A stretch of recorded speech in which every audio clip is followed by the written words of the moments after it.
Hey, what's up, guys? It's Team Hard Life Captain Alberto Zertuche here. All right, so today is Storytelling Thursday, but I've got a bonus for you. I'm putting out 2 stories and 2 different videos today. The reason for it is because I'm pretty much on the road handling a lot of business, and so I can't really be at the shop showing you other things, but those videos will come. So today I want to talk about a tournament that we attended down in South Padre.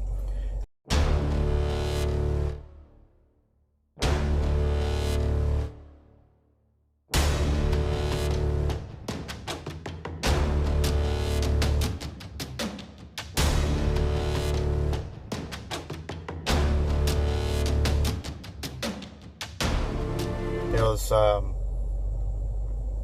one of the first times we attended it. Yes, it was one of the first times. It was me and my buddy Damon Remillard. We both got invited down there to go, or were told about it, so we decided to go. And so we head down, and we head down the night before, and we end up fishing at Boca Chica. And that was some of the video footage y'all saw of that 4-aught reel peeling line off. And I mean, it was like that all night long. We ran baits, and those big baits, they got jacked because all we were using was mullet, because we wanted to save our preem baits for the actual tournament, obviously. So whatever we were catching there is what we were using. And so as we were doing that, we started doing cast outs. So, it started out pretty slow, but then in a few hours it picked up, and we had run after run after run. And that's when that video happened. And actually, it was between us, we didn't have all the video recording equipment we got now.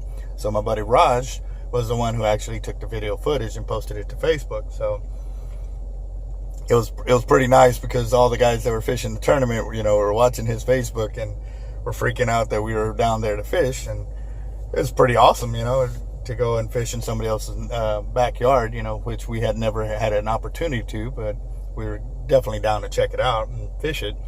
So we fished all that night. The next morning, we get to where we're supposed to check in for the tournament.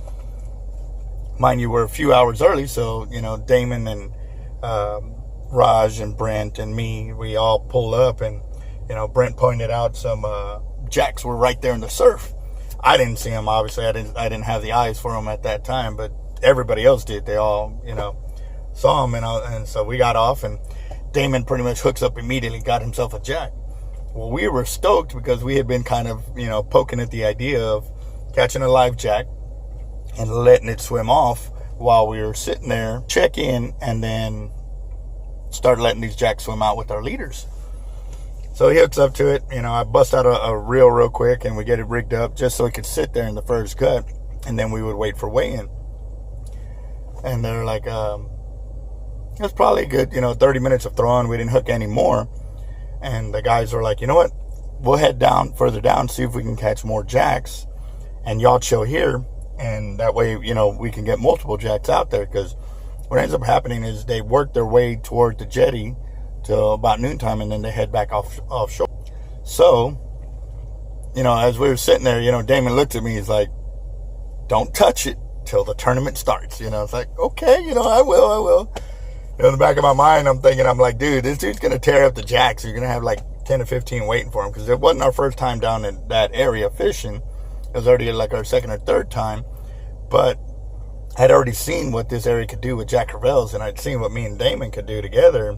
So I was living on the dream that Damon would smash all these jacks and just have them waiting for us so we can do check-in.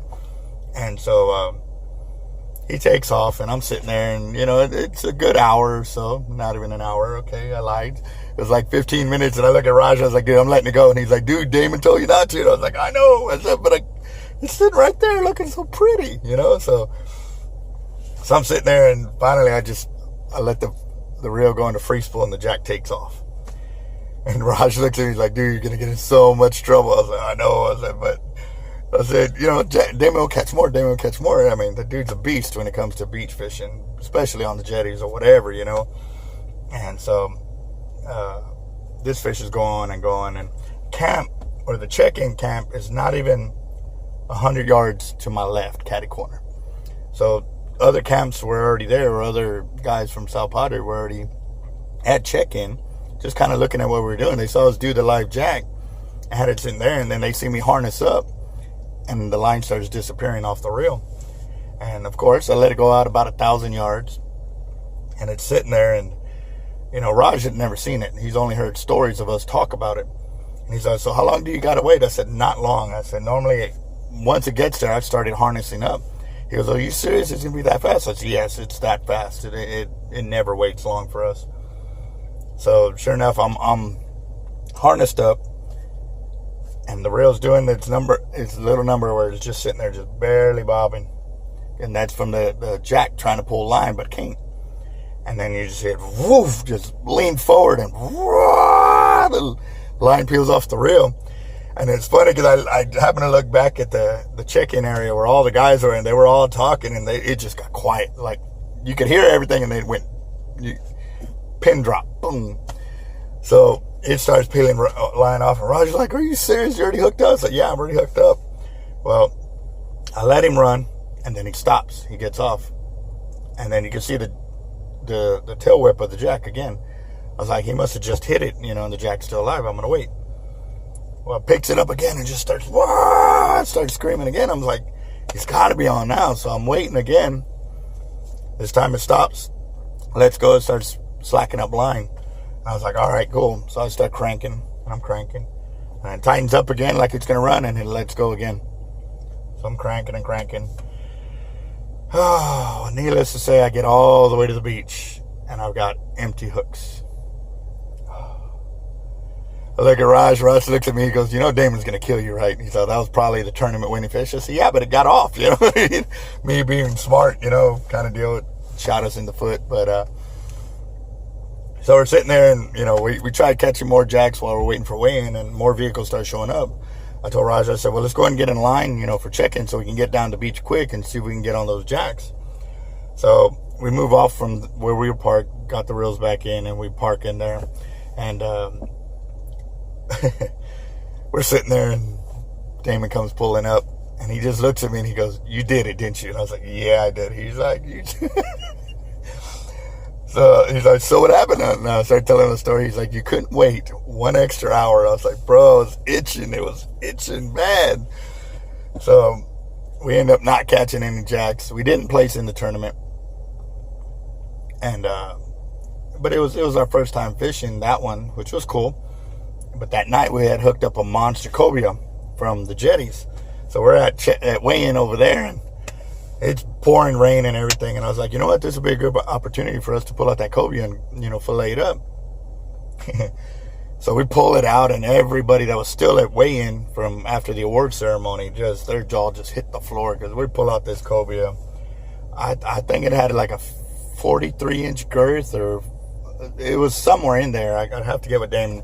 He'll probably end up chiming in after the video gets posted.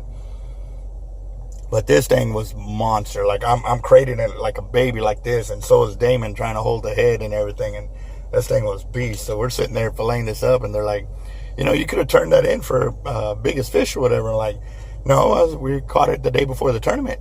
And some of the guys were like, so? And we're like, no, we don't play that. We don't. We'll win legit, or we'll be able to walk away with our head held high with the loss, Either way, we're always going to have our head up. So that was kind of the story of the Jack before the tournament. So that's why I named this title. So, yeah, sometimes it's good to listen to your tournament fishing partner. Sometimes, he listens to me now when it comes to busting out the secret weapon. Now it's like, you ready? Ready? Yes. So, all right, guys, y'all have a good one. Hope y'all enjoyed that one. Now stay tuned for the next one. Got one more coming.